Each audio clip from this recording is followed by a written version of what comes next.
Animal kingdom. अब देखो, animal जो है, एनिमल रहेंगे तो फिर किसी हैबिटेट में तो रहेंगे। अब हैबिटेट क्या है? हैबिटेट एक ऐसी जगह है जहाँ पे ऑर्गेनिज्म रहते हैं। अब हैबिटेट के टाइप है मरीन हैबिटेट और टेरेस्टेरियल हैबिटेट। अभी मरीन मतलब जो समंदर का एरिया आता है वो। अब मरीन में भी 4 टाइप के ऑर्गेनिज्म रहते हैं।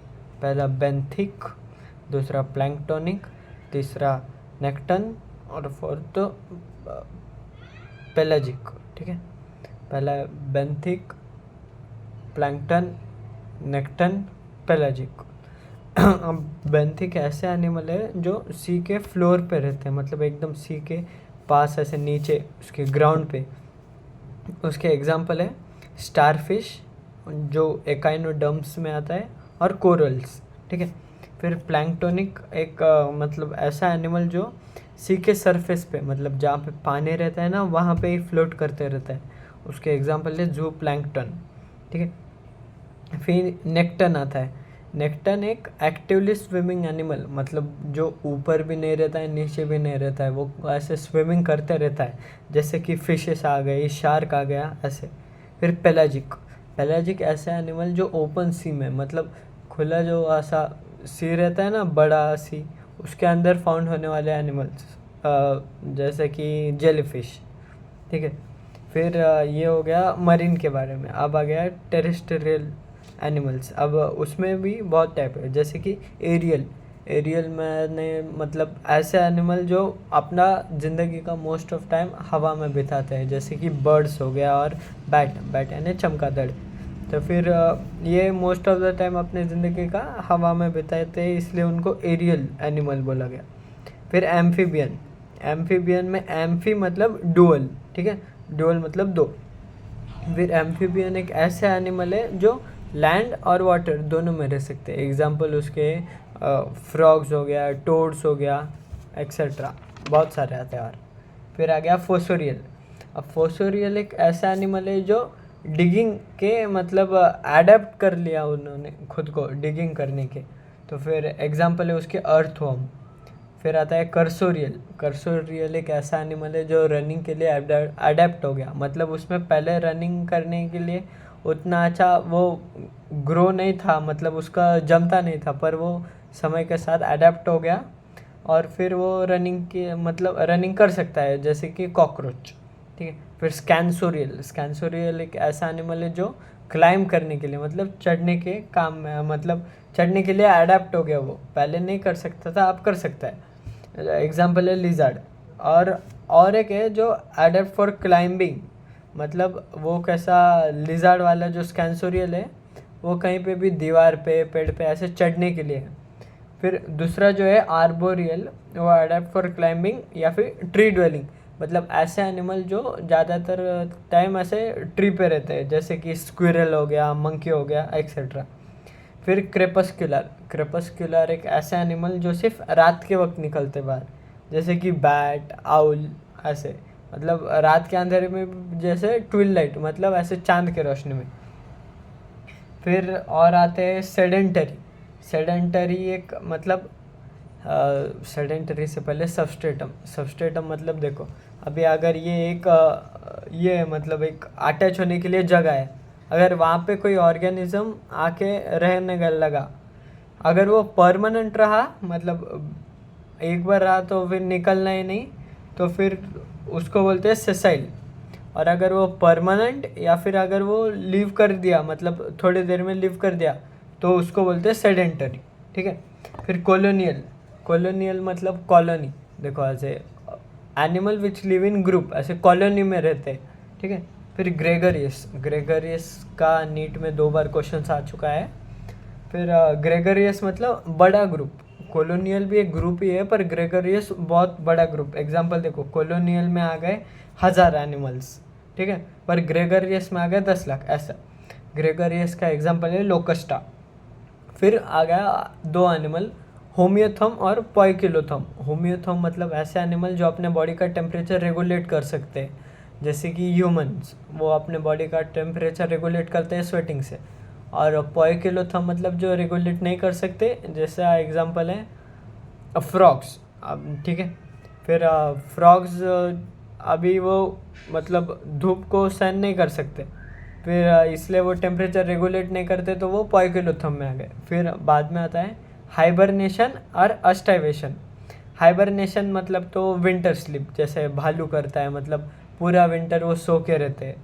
और अस्टाइवेशन समर स्लीप, मतलब फ्रॉग फ्रॉग करता है। ऐसे देखो अभी समर का सीज़न है तो आपको फ्रॉग नहीं दिखेंगे, क्योंकि वो टेम्परेचर रेगुलेट नहीं करते, इसलिए वो समर में मतलब बाहर नहीं निकलते। वो उस समर स्लिप को बोलते हैं अस्टाइवेशन। फिर मेटामॉर्फोसिस। मेटामॉर्फोसिस मतलब एक देखो छोटे से बड़ा होना।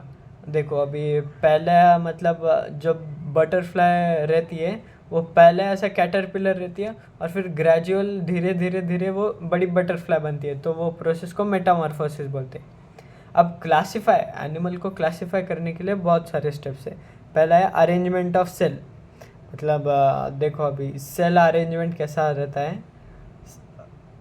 अभी अगर हमने सिर्फ सेल रख दिए ऐसे नॉर्मल, तो फिर वो सेल अपने मतलब उन दोनों के बीच में कुछ ये नहीं होगा, इंटरेक्शन नहीं होगा, लूजली अरेंज रहेंगे। हाँ, उन इसको बोलते हैं उन उसके मतलब नॉर्मल सेल वाले इसको मतलब यूनिसेलुलर। उनके अंदर एनिमल आते हैं जैसे स्पॉन्जेस और पोरीफेरा ग्रुप, मतलब फाइलम है, ठीक है। फिर आता है बॉडी बॉडी प्लेन, मतलब पहले क्लासिफिकेशन कर दिया है अरेंजमेंट ऑफ सेल। दूसरा आता है बॉडी प्लेन या फिर बॉडी सिमेट्री, मतलब उसमें ये बताया जाता है कि बॉडी में ऑर्गन कैसे अरेंज है, जैसे डिफाइन करने के लिए लोकेशन वो कैसे अरेंज है बॉडी में, वो सिखा गया। फिर बाद में डिफरेंट प्लेन डिसाइड सिमेट्री, मतलब ऐसे सिमेट्री रहती है, देखो ऐसे मतलब बायलैटरल सिमेट्री, रेडियल सिमेट्री, ऐसे 4-5 टाइप से उसके आगे पढ़ेंगे हम। फिर अभी देखो अरेंजमेंट सेल की मतलब लेवल ऑफ ऑर्गेनाइजेशन रहते हैं। पहले रहता है सेल, फिर आता है टिश्यू, टिश्यू के बाद ऑर्गन, ऑर्गन के बाद ऑर्गन सिस्टम, और ऑर्गन सिस्टम से ऑर्गेनिज्म, ठीक है। अभी सेल्यूलर लेवल मतलब सेल के इस पे देखेंगे हम। सेल में जो एग्रीगेट्स रहते हैं, सेल एग्रीगेट मतलब ग्रुप ऑफ सेल है, वो सिर्फ प्लेस्ड है, मतलब उनके अंदर कुछ इंटरेक्शन नहीं है, तो फिर उसके अंदर एनिमल आते हैं स्पॉन्जेस और पोरीफेरा, ठीक है। फिर division of labour in cell, मतलब जब वो सेल एग्रीगेट रहते हैं तब उनका उनका सेपरेट मतलब कोऑर्डिनेशन कुछ नहीं है, तो जिसको जो काम मिला है वो करेगा वो, मतलब काम बटा हुआ है सब में। फिर आता है टिश्यू लेवल, जब ग्रुप ऑफ सेल यानी सेल एग्रीगेट जब कोऑर्डिनेशन शो करते तब टिश्यू बनता है, तो उसके एग्जांपल है कोलेंट्रेटा, सिलेंट्रेटा एंड टिनोफोरा, ठीक है। फिर उसके बाद आता है टिश्यू, जब टिश्यू बहुत सारे टिश्यू आके मिलके एक एक स्पेसिफिक काम करते, तो फिर ये एक ऑर्गन बनता है। ऑर्गन मतलब ऑर्गन में कोऑर्डिनेशन शो नहीं होता है, अलग अलग ऑर्गन में कोऑर्डिनेशन शो नहीं होता है। उसका एग्जांपल है प्लैटीहेल्मिन्थेसिस, उसमें आता है फ्लैटोम, फ्लैटोम यानी और प्लानेरिया, प्लानेरिया, ठीक है। फिर ऑर्गन सिस्टम में बहुत सारे ऑर्गन आते हैं और वो कोऑर्डिनेशन शो करते हैं, जैसे कि अपना skeletal system, nervous system, digestive system, respiratory system etcetera. जब उसके एग्जांपल है एस्केलमेंथेसिस और एस्केलमेंथेसिस 2, मतलब वहाँ से कॉर्डेटा तक आते हैं। फिर अभी बॉडी प्लान में कैसा रहता है, उसका डिफाइन हम ऐसे कर सकते हैं, body plan is arrangement of organ in an organism which help in defining location of structure in an organism. मतलब देखो अभी हमारी बॉडी कैसे एक बॉडी प्लान में ऑर्गेनाइज है, हम बता सकते हैं कि हमारा स्टमक लेफ्ट साइड में, एब्डोमेन के वो अपर साइड में, ऐसा बता सकते हैं ना हम, एक पर्टिकुलर लोकेशन रहती है। वैसा ही बॉडी प्लान में भी 3 आते हैं, जैसे कि सेल एग्रीगेट, फिर ब्लाइंड सैक, और फिर थर्ड है ट्यूब विद इन ट्यूब। अब सेल एग्रीगेट मतलब ऐसे अभी पहले भी बताया गया कि ग्रुप ऑफ सेल है, उनमें कोऑर्डिनेशन शो नहीं करता है, उसका एग्जांपल है स्पॉन्जेस और पोरीफेरा, ठीक है।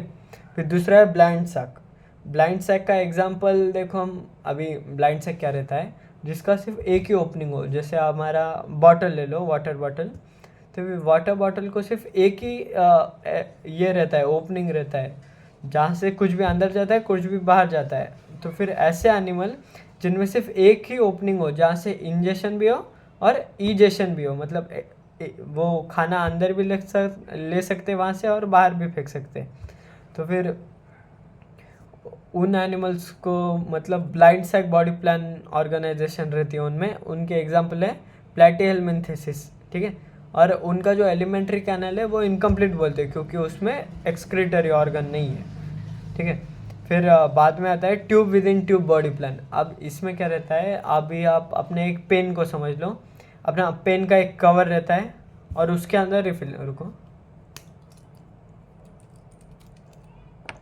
ये एक बड़ी ट्यूब है, उसके अंदर और एक ट्यूब है, ठीक है। तो फिर इसके लिए आगे से एक ओपनिंग है और पीछे से एक ओपनिंग, मतलब यहाँ से इंजेक्शन कर सकता है और एक्सक्रीशन भी कर सकता है, इजेशन भी कर सकता है। तो फिर इनमें ऑर्गेनिज्म आते हैं एस्केलमेंथेसिस और एस्केलमेंथेसिस टू कॉर्डेटा, मतलब हम ह्यूमन भी इसी में इंक्लूड होते हैं। और यहाँ पे एलिमेंट्री कैनल कंप्लीट होता है, मतलब इजेशन के लिए भी जगह, इंजेक्शन के लिए भी एक पर्टिकुलर ओपनिंग है और इजेशन के लिए भी पर्टिकुलर ओपनिंग है। फिर आता है प्रोटोस्टोमस, ठीक है। अभी प्रोटोस्टोमस में क्या रहता है, तो जब देखो अभी इसको बताता मैं एक बार। In this blastopore of archenteron of gastrula larva from mouth first and anus later, मतलब जो हमारा आर्केंटेरॉन मतलब प्रिमिटिव गट जो अभी फीटस में ना डेवलप हो रहा है, उस गट में जो गैस्ट्रुला लार्वा एक एम्ब्रियो डेवलपमेंट की स्टेज है, उस वक्त जो ब्लास्टोस्पोर है मतलब जो फॉर्म करता है, ब्लास्ट यानी फॉर्म, तो फिर ब्लास्टोस्पोर मतलब स्पोर फॉर्मेशन, जो एक होल फॉर्म होता है, उस होल में पहले जब माउथ बनता है और एनस बाद में बनता है, तो उस टाइप को बोलते हैं प्रोटोस्टोमस। उसमें एनिमल आते हैं मोलस्का, एनेलिडा, आर्थ्रोपोडा, फिर एस्केलमेंथेसिस, प्लैटीहेल्मिन्थेसिस। हम उसको याद रख सकते हैं माप, MAAAP, मोलस्का, एनेलिडा, आर्थ्रोपोडा, एस्केलमेंथेसिस, प्लैटीहेल्मिन्थेसिस, ठीक है। अब प्रोटोस्टोमस, ये नाम जरा हार्ड है, प्रोटोस्टोमस।